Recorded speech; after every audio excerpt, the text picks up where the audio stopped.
Jim, and you all should go check out his channel. Okay, so back in the late 1970s, Nickelodeon went by a different name, and that was Pinwheel. Now, Pinwheel itself was a children's variety program that aired on the network in Columbus, Ohio.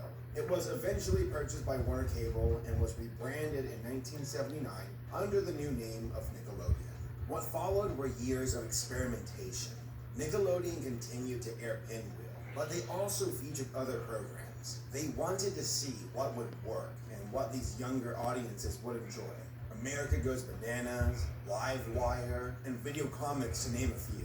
Like, they actually had a show where the narrator would read DC Comics with the camera panning over the images. You can't do that on television. It's considered to be the first big hit of the network. It's a sketch comedy and variety show that originally aired in Canada but was brought over to NEC. It was fun, popular, and also coined the iconic slang that will be associated with Nickelodeon for many years to come.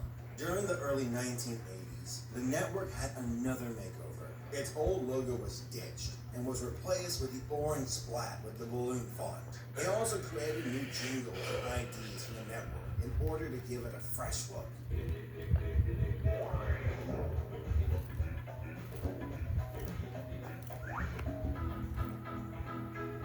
Well, it worked. Nick was dominating as the children's network and kept pushing forward. More changes to follow included the addition of Nick at Night, Nick Jr., and the Kids' Choice Awards. Also, Warner Cable decided to sell the network in 1986 to Viacom.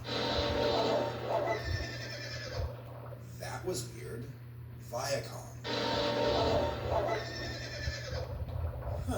Nick continued its creative streak in the early 1990s with more original programming. Hey Dude, Salute Your Shorts, Are You Afraid of the Dark? Clarissa Explains It All, and The Adventures of Pete and Pete. There was so much to pick from, and it all focused on kids. They finally had a network to call their own. But something was missing, a very important piece, something that would redefine the network and usher in a new era of kid entertainment. Nicktoons. On August 11th, 1991, Nickelodeon introduced 3 original animated programs: Rugrats, Doug, and Ren Stimpy. The network was initially against cartoons and thought they would be too expensive, and they weren't wrong. These shows were not cheap to make, but eventually became very successful. It opened a new path for Nick, and it grew over time.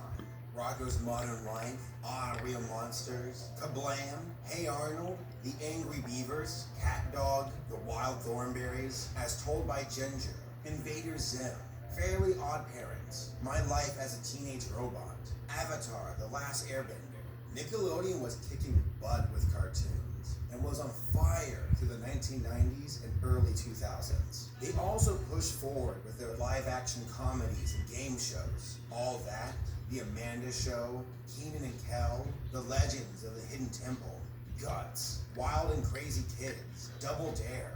Nickelodeon was a force to be reckoned with when it came to television. They ruled the 1990s and created a dynasty of entertainment that was unlike anything else. They had variety, they had talent, they had momentum. All of these wonderful traits that led to the growth of Nickelodeon. And in the early 2000s, it all started to fall apart. So what happened? Who or what is responsible for shrinking the creative focus and variety of the network? What ruined Nickelodeon? It's time for the moment you've been waiting for.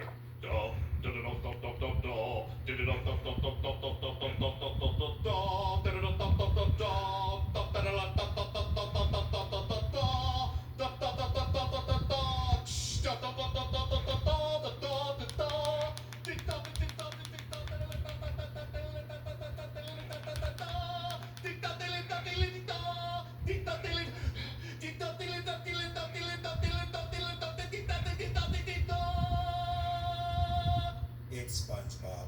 Now hear me out, don't turn the video off just yet. I actually have an argument that isn't entirely subjective, but before I explain it, I do need to set the playing field. Before the advent of SpongeBob, Nickelodeon was targeting the 8 p.m. time slot. This was a big deal since it meant the network was taking on primetime television. In 1996 and 97, Nick noticed that there was a demand for more family-oriented programming. Shows at the time, like Friends, were popular, but it kind of alienated families in the audience. They did not want to watch this kind of content with their kids. So Nickelodeon decided to step in and provide shows that would be more ideal for this demographic. This set the board for a more corporate version of Nickelodeon.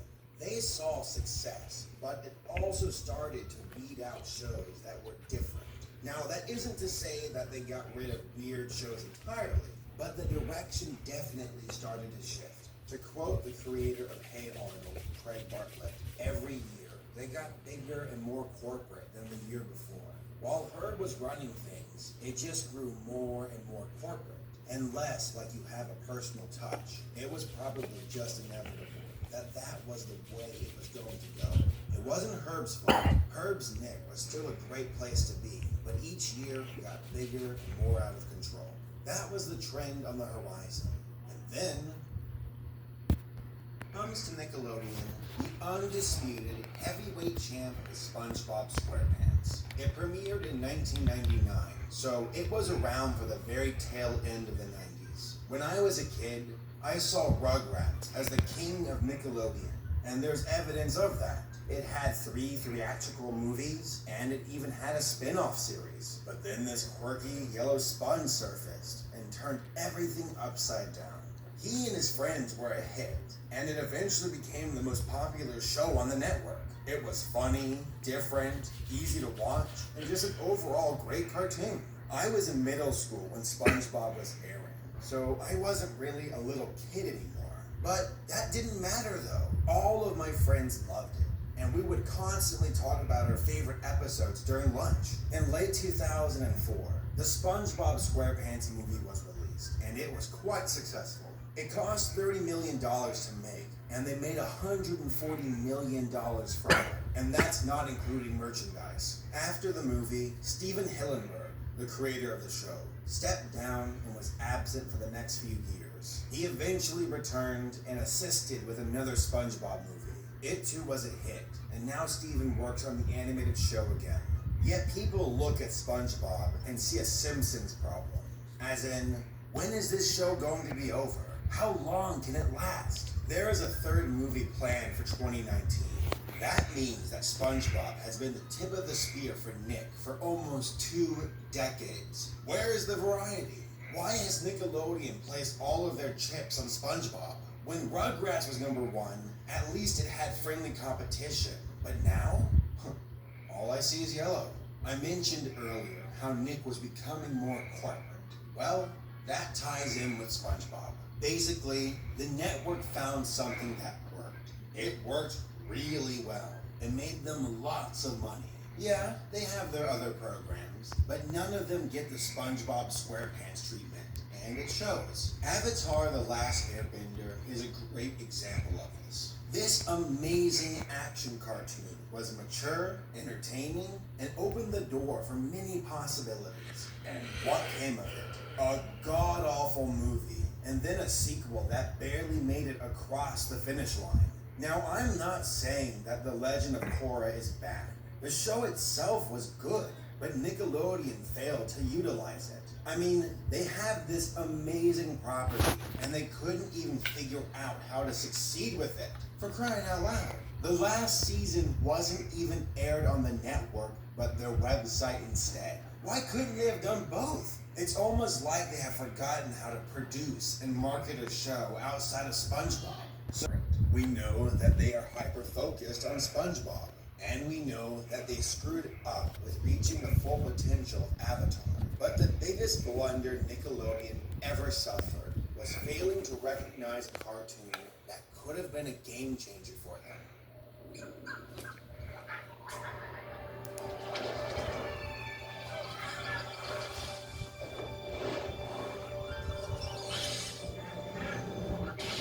Adventure Time, a show that basically gave a breath of life to Cartoon Network.